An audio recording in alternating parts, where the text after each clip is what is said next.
Última vez. Bom dia, boa noite a todos. Esse vídeo aqui está sendo gravado pelo pedido de um colega que queria que eu passe um vídeo antigo meu. Porém, eu não tenho mais acesso a esse conteúdo. Acredito que ninguém tenha salvo também. Então, preferi por refazer o vídeo utilizando uma linguagem mais rebuscada e trazer uma visão mais crítica sobre esse assunto do esoterismo cristão. ênfase aqui na palavra crítica, porque eu não estou aqui para defender uma tese nova ou revolucionária sobre nenhum dos conceitos que aqui estão sendo abordados. Eu estou simplesmente traçando uma construção formal a partir daquilo do que é óbvio nos campos linguístico, histórico e metafísico. É simplesmente a isso que nós estamos aqui nos propondo.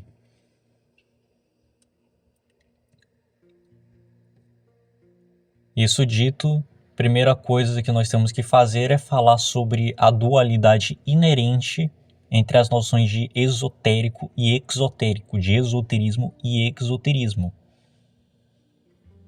Porque já nesse ponto, que é a coisa mais primordial e básica, vários sujeitos já se embananam e partem diretamente para definir o esoterismo como se ele fosse um conceito que pudesse existir em si mesmo, que é uma coisa completamente falsa.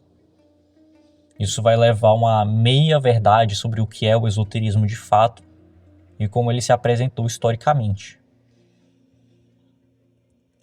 O esoterismo e exoterismo refere-se a uma prática que era feita na Grécia Antiga, onde grupos de filosofia se dividiam em uma parte dedicada aos discípulos internos daquele filósofo ou daquela escola de filosofia, caso o filósofo já estivesse morto, e uma parte dedicada à vida pública e social, onde eles divulgavam seus ensinamentos, suas práticas e tudo mais.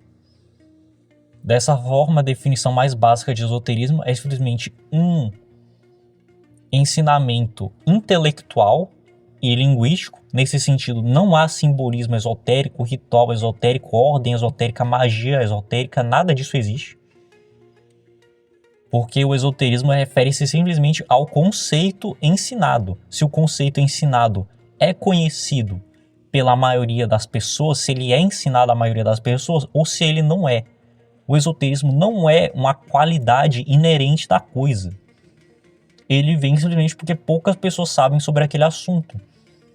Uma aula de física de pré-graduação é uma coisa exotérica, porque qualquer estudante bom do ensino médio, que teve um bom ensino médio, vai conseguir compreender o que está naquela aula, mesmo que de forma superficial.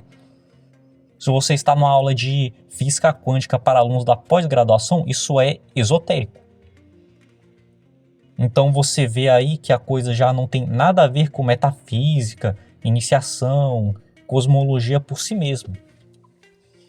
Nós podemos até traçar um paralelo extremamente direto entre Sócrates, que tinha uma abordagem completamente exotérica, ele se apresentava nas ruas, mas seu conhecimento era de cunho metafísico, iniciático, e até certo ponto ritualístico também, por mais que ele criticasse muitos cultos de mistério grego da sua época ali, que estavam em Atenas, que inclusive eram esotéricos.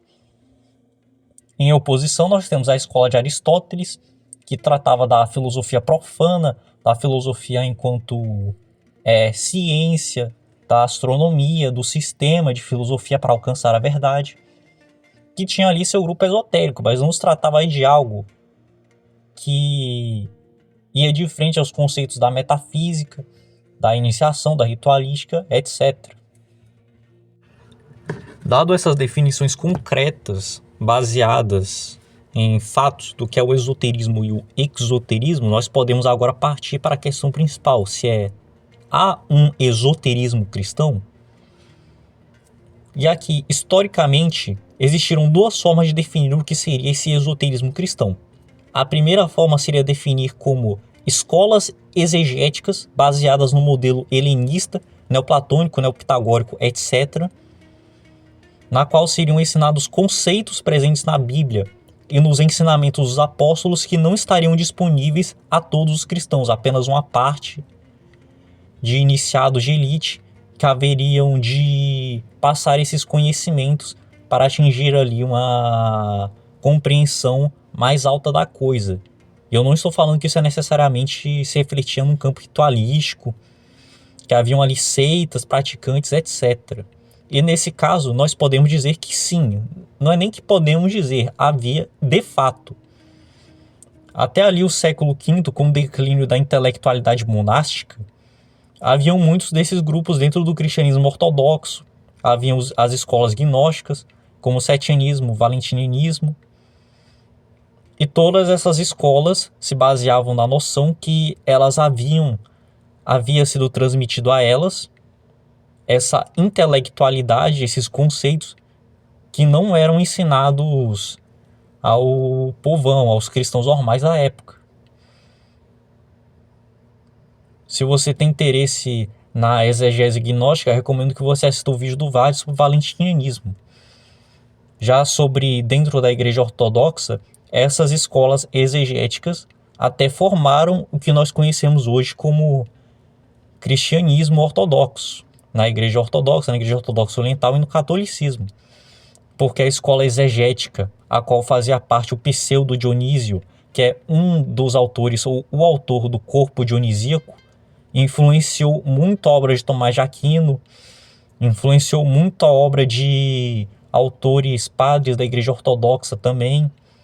Então você vê que essas escolas exegéticas, a de Orígenes também teve uma influência monstruosa sobre os patrísticos. Você vê que essas escolas não estão em oposição direta ao exoterismo da igreja.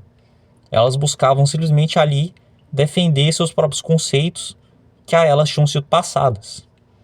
Buscavam ali manter aquela chama viva dentro do cristianismo. E você consegue ver muito bem que esses autores tinham uma preocupação muito grande em demonstrar que seu ensinamento era ortodoxo. Por isso era muito utilizado nomes de pais da igreja, como Dionísio, Iroteus, etc. As obras eram a eles atribuídas. Então você vê que não era uma coisa ali à parte, estava dentro do cerne da igreja cristã, era uma outra manifestação. Esse tipo de exegese também se manifestava por uniões místicas, como por exemplo a do Meister Eckhart, a do Jacob Böhm, a do Emanuel Swedenborg, onde ali não haveria uma transmissão intelectual de um homem para homem, sim diretamente do intelecto divino sendo implantado no coração do sujeito e subindo até a cabeça, dando a ele conhecimento dos conceitos mais altos e esotéricos do cristianismo. São o mais esotérico do esotérico, inclusive, porque só foi revelado a aquele indivíduo e esse ensinamento está conforme o ensinamento da escritura e da tradição. Pelo menos na visão desses autores, obviamente. A segunda definição que podemos dar não é excludente da primeira, ela é construída a partir da primeira, porém ela leva a um pensamento muito mais controverso e perigoso nos meus cristãos. Obviamente eu não estou aqui para fazer polemização de absolutamente nada, estou aqui simplesmente para demonstrar os fatos como eles são. Então essa segunda visão seria, por exemplo, aquela que o René Guénon tem do cristianismo primitivo, na qual o cristianismo primitivo seria algo análogo a como o Islã é hoje, onde haveria ali um corpo legal jurídico que aceitaria e reforçaria a existência de um lado esotérico que seria natural ao cristianismo, que não se construiria a partir de exegeses internas, mas sim seria uma parte crucial da existência do cristianismo. E que essas ordens esotéricas não mais existiriam por causa como pode-se dizer,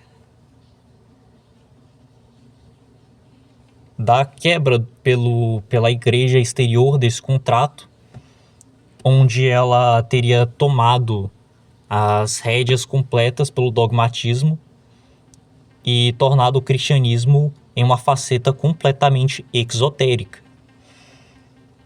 Até hoje não foi encontrada nenhuma dessas sociedades esotéricas, essas taricas cristãs, essas turcas cristãs, a qual o René Guénon buscava e nem nunca serão encontradas, porque o cristianismo de fato sempre foi da forma que ele é. O cristianismo sempre foi dividido em seitas dogmáticas, na qual haveria ali o espírito da igreja, que não só é baseado na tradição, mas a igreja é a própria tradição. Se a igreja diz hoje que é X e ela diz amanhã que é Y porque é assim que é a tradição, porque a igreja é a tradição. A igreja é a presença viva de Deus no mundo. Ali o cristianismo, nesse sentido, ele é a única coisa no mundo que pode ser chamada de religião. O islamismo e o judaísmo são simplesmente corpos de conduta jurídica próximo ao que o cristianismo faz. Porque o cristão, no caso, o cristianismo, possui esse poder de dizer o tempo todo, não baseado na tradição, mas no que o corpo eclesiástico diz, interpreta ser a tradição, o que é heresia, o que não é heresia o tempo todo. Coisa que é, por exemplo, impossível no judaísmo, é impossível no islamismo, etc. E essa discussão sobre o lado esotérico do cristianismo leva a várias vertentes dentro do próprio cristianismo do que pode ser feito em relação a isso. Tem aqueles que negam já completamente a autoridade eclesiástica de poder definir o que pode ser feito, os limites da exegese simbólica, cosmológica e metafísica, e veem o cristianismo simplesmente como uma casca vazia na qual eles podem enxertar interpretações que eles veem como mais altas, mais esotéricas do que significam símbolos, do que significam rituais. Tem aqueles de caráter mais reformista que buscam reformar os exegetas que são hereges, como Maestro Eckhart e Orígenes, e trazer eles mais próximos à visão do corpo eclesiástico. E ainda há aqueles que negam completamente que houve ou haverá qualquer tipo dessa manifestação exegética, esotérica, e que tudo isso é heresia e vão todos para o inferno. E discutir isso simplesmente hoje em dia não faz mais sentido, porque com a condenação formal da maçonaria, tanto pela Igreja Católica quanto pela Igreja Ortodoxa, nós já sabemos muito bem que no cristianismo ortodoxo não há mais espaço para uma visão, uma exegese esotérica que não esteja diretamente submissa ao corpo eclesiástico, porque a noção é de submissão. É isso que diferencia o cristianismo das outras duas grandes religiões abraâmicas. Se o limite da interpretação é a submissão da igreja, é a submissão à igreja, ao corpo eclesiástico, simplesmente não há nem o que se discutir. Alguns avisos finais: eu não estou aqui dizendo que cristianismo é doutrina iniciática, eu não estou dizendo aqui que cristianismo é escola de mistérios, eu não estou dizendo que o cristão deva fazer X ou Y. Eu estou apenas expondo aqui os fatos. Se vocês querem que eu gaste um pouco mais do meu tempo para fazer um vídeo sobre essa questão da iniciação e do iniciático no cristianismo, por favor, compartilhe o vídeo, deixe um comentário e é isso. Muito obrigado a quem assistiu até o final.